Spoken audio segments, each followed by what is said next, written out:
क्यों? इसलिए सब लोग चाहते हैं कि बेटी भी हो और बेटा भी हो। क्यों? क्योंकि एक लड़की, एक लड़का, एक स्त्री, एक पुरुष, ये प्रकृति का बैलेंस है। पाप पुण्य, धर्म अधर्म, जल है तो अग्नि है, माता है तो पिता है, बहन है तो भाई है, पाताल है तो आकाश है, समुद्र है तो नदी है, समुद्र है तो पृथ्वी है, जल है तो थल है। हाँ या ना? ईश्वर ने बैलेंस बनाया है। बैलेंस देखो ना, आपके हाथ दो क्यों हैं? आप बताओ, जब आप दौड़ते हो तो दोनों हाथ दौड़ने में सहयोगी होते हैं कि नहीं? जब हाथ यूं यूं चलते हैं ना, तभी तो दौड़ने में रफ्तार बनती है। शरीर को बैलेंस कौन करता है? हाथ। हाँ या ना?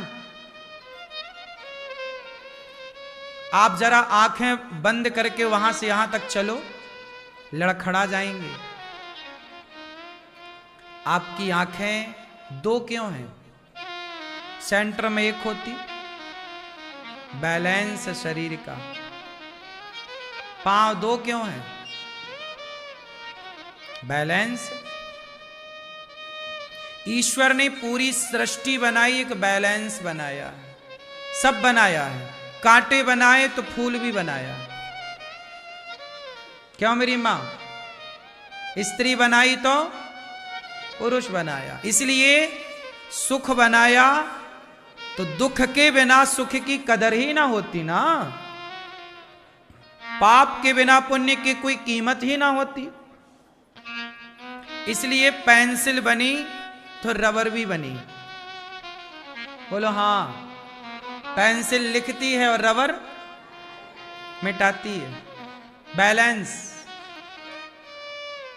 यही, पॉजिटिविटी और नेगेटिविटी दोनों से चल रहा, प्लस और माइनस। ये बैलेंस, प्लस माइनस, ऊंचाई नीचाई, लंबाई गुणित चौड़ाई गुणित ऊंचाई गुणित, ये सब जानते हो आप लोग। बैलेंस है। तो ईश्वर ने सृष्टि को बहुत तालमेल से बनाया है। इसलिए आप लोग कई बार कहते ना, भगवान ने दुनिया काहे बनाई, पाप काहे बनाया? अरे भगवान ने संसार बनाया, भगवान होते तो कोई दुखी क्यों होता, कोई भूखा क्यों होता? ये सवाल बेवकूफ लोग करते हैं, जिनके पास कॉमन सेंस नहीं होता, सामान्य ज्ञान। लोग कहते हैं कि भगवान होते तो कोई भूखा क्यों रहता, भगवान होते तो कोई गरीब क्यों होता? अरे भाई, गरीबी ना होती तो अमीरी का कोई मूल्य ही ना होता। गरीबी अमीरी ये भी एक बैलेंस। एक बात बताएं, यदि आप गरीबी को देखते हो ना, तो आप अमीरी में अभिमानी नहीं होते। जो गरीबी नहीं देखते, डायरेक्ट पैसा पा जाते हैं, वो पैसा पाके अधिकांश 99% लोग अभिमानी हो जाते हैं। गरीबी एक बैलेंस। गरीब आदमी गरीबी से निकलकर आगे बढ़ा है और संस्कारी है, तो वो पैसे की कदर करेगा। जो व्यक्ति कहते हैं ना नीचे से ऊपर जाता है, वो कुछ इतिहास रचता है। हाँ या ना? तो गरीबी भी आवश्यक। इसलिए हम कहते हैं कि अपने बच्चों को कभी कभी संडे के दिन फुटपाथ पर घुमाने ले जाओ। फुटपाथ पर जो घास की कुटियों पर, झुग्गियों पर गरीब परिवार की माताएं, बहनें, बेटियां रहती हैं, उनके साथ थोड़ा घंटे 2 घंटे समय व्यतीत करो, ताकि तुम्हारे बच्चों की आंखें खुलें, वो देखें कि देखो ये ऐसे रहते हैं। आपके पास महंगे महंगे खिलौने हैं तो बच्चे उन खिलौनों को लात मार देते हैं, लेकिन एक गरीब बच्चा है, वो कोई खिलौने नहीं उसके पास, सपने बहुत हैं पर कुछ भी नहीं है। ये बैलेंस है ईश्वर का। इसलिए कदर करो चीजों की। आप लोग ना कदर नहीं करते। कभी गरीबी को देखोगे तो चीजों की कदर होगी। हाँ या ना? रोटी की कदर कौन करता है? जिसका पेट भरा है वो, या जो भूखा है वो? हाँ, भूख ना होती तो रोटी की कदर ना होती ना साहब। बताओ, आप बताओ, आपके घर में बासी रोटी है, 2 दिन पुरानी, परसों की रोटी है आपके घर, माना की, और तभी आप में से लोग, कुछ लोग ऐसे होते हैं, अरे मैं बासी रोटी नहीं खाता। हाँ, बासी कोई खाने की रोटी है? लेकिन सोचो, आज आप बासी रोटी नहीं खा रहे हैं क्योंकि आपके पास व्यवस्थाएं हैं, चकाचक है। लेकिन कभी भगवान न करे आप ऐसी जगह पे फंस जाएं जहां कुछ भी ना हो, फिर तो वहां लगेगा कि भैया वो 2 दिन पुरानी वाली दे दो, 1-2 बड़ी भूख लगी है। तो उस समय कोई आपको बासी दे और 3 दिन पुरानी दे, खकड़ा बिल्कुल पापड़ जैसी रोटी, तो आदमी खाएगा कि नहीं? सूखी, और नमक भी ना दे उसमें, और अचार भी ना दे, और बड़ा धन्ना सेठ था और आज कुछ नहीं है, भूख से तड़प रहा, और आपने बासी दे दी, तो खाएगा कि नहीं? और उसमें स्वाद आएगा कि नहीं? हाँ, रोटी की कदर अमीरी में नहीं होती, रोटी की कदर ही गरीबी में होती है। इसलिए ईश्वर ने गरीबी बनाई है। इसलिए गरीबी आए तो परेशान ना हुआ करो। जो आज गरीब हैं, तुम कभी अमीर थे, और जो अमीर हैं वो कभी गरीब थे। तुमने अमीरी में पैसों का दुरुपयोग किया, तुमने संभाला नहीं। पैसा आए तो शराब पीने लग गए, पराई औरतों के संग क्लबों में जाके नाचने लग गए। पैसा आया, तुमने लक्ष्मी का मिसयूज किया, दुरुपयोग किया। हमारा देश सोने की चिड़िया थी, सारा लूट के अंग्रेज मुगल ले गए। क्यों?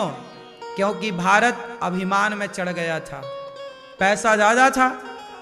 लोग नचनियों को बुला के नचवाते थे, मुंह में पैसा दबा के उससे खड़े होते थे तो वो ले लेती थी। तो ये पैसे का दुरुपयोग था। जब पैसे का तुमने दुरुपयोग किया, राजा महाराजाओं ने पैसे का दुरुपयोग किया, क्या क्या नहीं अत्याचार हुए पैसे से।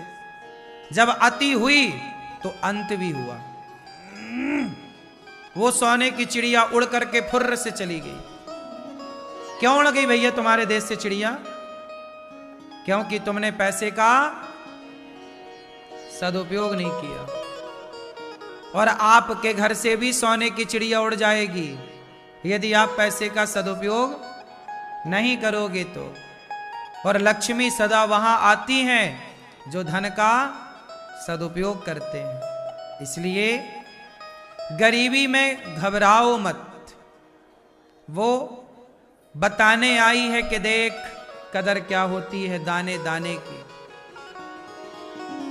जब घर टपकता है ना बारिश में, तब कदर होती है छत की। सर्दी लगती है तो कंबल और रजाई की कदर होती है, वरना गर्मी में तो लात खाते कंबल रजाई घूमते हैं। बोलो हाँ, गर्मी है तो रजाई कंबल की क्या वैल्यू है, लेकिन सर्दी आई तो लोग उसी को निकाल के रखते हैं। बोलो हाँ, फिर बैलेंस है। गर्मी है तो सर्दी है, अमीरी है तो लोग कहते हैं ना हम गरीबी मिटाएंगे। मिटाना अच्छा है, आप मेहनत करेंगे, आप सफल बनेंगे तो गरीबी मिटेगी। लेकिन मैं आपसे एक बात कहूं कि आप गरीबों के पास जरूर बैठा करो, उनकी बातें जरूर सुना करो, उनके बच्चों को जरूर कुछ ना कुछ मदद किया करो। इससे क्या होगा? जन्मदिन मनाना है बच्चों को तो फुटपाथ पर चले जाओ, 1-2 किलो रबड़ी ले लो, लड्डू बना लो बढ़िया, लड्डू बना के घर से ले जाओ, अपने बेटे के हाथ से गरीब फुटपाथ के बच्चों को अपने हाथ से दो। 2-4 किलो राशन बना लो, 2 किलो आटा पैक कर लो, 2 किलो चावल पैक कर लो, 1 किलो दाल पैक कर लो, 1 किलो शक्कर पैक कर लो, गुड़ पैक कर लो, थैला बना लो और झुग्गियों में जाके बेटे के जन्मदिन पे 5-10 किलो का राशन दे दो। वो लोग रोटी खाएंगे। बच्चों को बताओ कि देखो इनके पास रोटी की व्यवस्था नहीं है और तुम देखो आधी रोटी खाते हो और आधी फेंक देते हो। ये सब बताओगे तो बच्चे रोटी की कदर करेंगे। ये भी एक पढ़ाई है, क्यों? ये भी एक शिक्षा है कि नहीं? रोटी की कदर कैसे करेंगे बच्चे फिर? आज लोग आते हैं, एक रोटी की भूख होती है, 2 रोटी लेते हैं, एक खाई एक फेंक दी। शादियों में इतना बनता है कि आधा बर्बाद ही हो जाता है। इसलिए भगवान शंकर ने माता पार्वती को कथा सुनाई। सुखदेव भगवान, जो फल मीठा होता है उसी पर तोता चोंच मारता है। हुआ क्या कि शंकर जी ने जब कथा सुनाई, पार्वती जी सो गई, तो वहीं पर एक तोता था। उस तोते ने भी कथा सुनी। जब पूरी कथा सुनी, अच्छा कथा में नींद क्यों आती है? इसलिए आती है क्योंकि कथा सुनने से मन को शांति मिलती है और जहां मन शांत होता है तो नींद आनी स्टार्ट हो जाती है। निद्रा हमेशा शांति में आती है, अशांति में निद्रा। तो कथा मन को शांत करती है। इसलिए मन को शांत करना है तो कथा सुनिए, मन को अशांत करना है तो सांसारिक प्रपंच में उलझे रहिए। शंकर जी ने कथा सुनाई, पार्वती जी सो गईं, तोते ने हुंका दिया, तोते ने कथा सुनी। शंकर जी ने जयकारा लगाई, बोलिए कृष्ण कन्हैया लाल की। पार्वती मैया की नींद खुली, कहा भोलेनाथ आगे क्या हुआ? शंकर जी बोले कथा तो पूरी हो गई, आप कहाँ थी? बोले हम सो गई थी। शंकर जी बोले जब आप सोई तो हुंका तो हमें बराबर मिला। शंकर जी ने देखा वहां एक तोती ने अपने अंडे रखे थे। अभी 2 दिन पहले ही अंडे से एक तोता निकला, छोटा नन्हा बच्चा था। उसने तोते ने कथा सुनी और वही तोता माता पार्वती की आवाज से हुंका देता गया, क्योंकि तोते को समझ आ गई कि हुंका बंद होगा तो शंकर जी कथा सुनाना। 7 दिन की कथा पूरी हुई, तोते में थोड़ी जान आई। शंकर जी ने कहा भाई चोरी से मेरी कथा किसी ने सुन ली। कहां है चोर? चारों ओर देखा तो कोई नजर नहीं, पर तोता। शंकर जी को क्रोध आया, इस तोते ने मेरी कथा चोरी से सुनी। और सच्ची बात यह है, शंकर जी गुस्सा तो दिखावे में कर रहे हैं, कथा पार्वती को नहीं उस तोते को ही सुनवानी थी। त्रिशूल लेकर के दौड़े शंकर जी तोते को मारने के लिए कि चोरी से सुनी है। तोता उड़ा तो वो बद्रीनाथ पहुंचा। वहां वेद व्यास जी की पत्नी सरस्वती नदी के तट पर बैठी बाल सुलझा रही थी, केस सवार रही थी। उन्हें जम्हाई आई और तोता छोटा सा तो था ही, मुंह के द्वार से गर्भ में जाकर बैठ गया और वह मां के गर्भ में 12 वर्षों तक रहा। शंकर जी आए, देवी हमारा चोर यहां आया है, निकालो। क्या चुरा ली? कथा चुरा ली। अरे महाराज अब वो मरेगा थोड़ी, अमर कथा सुन ली तो वो तो अमर हो गया। शंकर जी पार्वती जी को लेकर कैलाश चले गए। वेद व्यास जी की पत्नी के गर्भ में 12 साल तक रहा। वेद व्यास जी पत्नी को रोज कथाएं सुनाएं, रोज सत्संग कराएं, तो वो बच्चा सुनता रहा। और जो कथा शंकर जी ने सुनाई थी उस कथा का चिंतन करते करते करते, कृष्ण का चिंतन करते करते वह तोता तोते से भगवान जैसा स्वरूप पाकर के तत्र भवद भगवान व्यास पुत्र, भगवान का चिंतन करते करते स्वयं भगवान जैसे हो गए। और सुखदेव जी जब बाहर आए, उन्हीं सुखदेव जी ने राजा परीक्षित जी को भागवत सुनाई। भागवत जी में धर्म का निरूपण किया। धर्म किसे कहते हैं?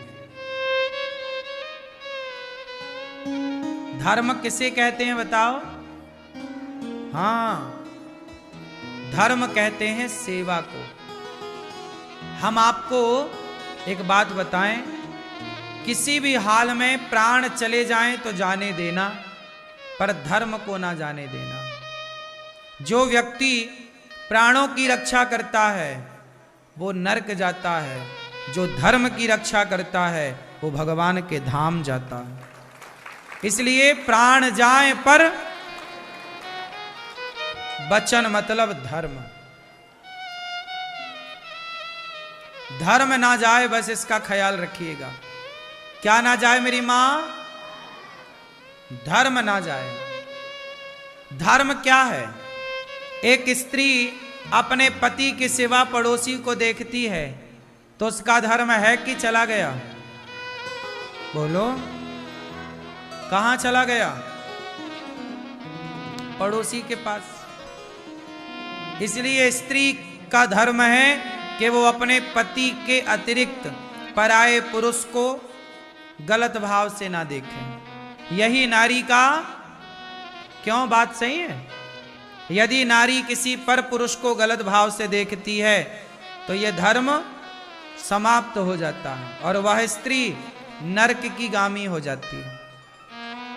यही बात पुरुष पर लागू है कि कोई पुरुष अपनी पत्नी के सिवा पराई स्त्री को काम भाव से देखे, गलत भाव से देखे तो उसको पाप लगता है, वह नरक का गामी बनता है। यह अधर्म है। धर्म सबके लिए है। राम के लिए भी धर्म है और रावण के लिए भी धर्म है। रावण ने धर्म का ही तो पालन नहीं किया, इसलिए ना पुतले जलाए जाते हैं, और राम ने धर्म का पालन किया। इसलिए प्राण जाएंगे तो जाएंगे, प्राण तो जाने ही है। कौन सा तुम अमर कौआ खा के आए हो, मरोगे। प्राण तो जाएंगे भैया, प्राण जाएंगे तो आएंगे, फिर जन्म हो सकता है, पर धर्म जाएगा तो हर जन्म के लिए। आप नहीं जानते, आप तो एक जन्म की जानते हो, लेकिन ईश्वर तो जन्म जन्म की जान रहे हैं। वो ये जानते हैं कि आपने किस जन्म में किस धर्म का पालन किया था और किस धर्म में किस जन्म में धर्म का पालन नहीं किया। इसलिए धर्म का पालन जरूर करना चाहिए। क्यों मैया? स्त्री का धर्म है पति के सिवा किसी को ना देखे पर गलत नजर से। पुरुष का धर्म भी यही, पराई औरत को ना देखे। पुत्र का धर्म है सदा वो अपने माता पिता के लिए श्रद्धा रखे, सम्मान का भाव रखे, सदा वो अपने माँ बाप को भगवान माने और सेवा करे। ये पुत्र का धर्म है। गुरु का धर्म है कि सदा वो अपने शिष्यों को, सदा भक्तों को वो सही राह बताएं। शिष्य का धर्म है कि सदा गुरु के वचनों पर वो चलें और कभी छल कपट का भाव ना रखें। राजा का धर्म है प्रजा को पुत्र की तरह माने। प्रजा का धर्म है कि वो राजा को पिता की तरह जाने। माता का धर्म है कि वो अपने बच्चे को पढ़ा लिखा करके योग्य संस्कार दे करके योग्य बनाए। पिता का धर्म है कि वह अपने बच्चों को स्वावलंबी बनाए, आत्मनिर्भर बनाए, सेल्फ डिपेंड बनाए। बाप बेटे को, यदि आपका बेटा सेल्फ डिपेंड नहीं है, आत्मनिर्भर नहीं है, तो ये पिता की गलती है। क्यों नहीं बच्चे को तैयार किया? कुछ संस्कार माँ देती है बच्चों को, कुछ संस्कार पिता देता है बच्चों को, और कुछ संस्कार गुरु देते हैं। इसलिए बच्चों को माँ भी मिलनी चाहिए, पिता भी मिलना चाहिए और गुरु भी सही वक्त पर मिलना चाहिए। तीनों सही टाइम पर जिम्मेदारी से अपना अपना काम करेंगे तो कोई भी बच्चा कभी बिगड़ नहीं सकता। बच्चे बिगड़ते हैं तो या माँ लापरवाह हुई होगी या पिता लापरवाह हुआ होगा और माँ बाप ने उन्हें गुरु तक नहीं पहुंचाया होगा, इसलिए बच्चे बिगड़ गए। तो पिता का धर्म, पुत्र का धर्म, माता का धर्म, स्त्री का धर्म, पुरुष का धर्म, सबका अपना अपना धर्म है। अतिथि का धर्म अलग है, मेहमान का धर्म अलग है, गृहस्थी का धर्म अलग है। आप कितने लोग गृहस्थ हैं?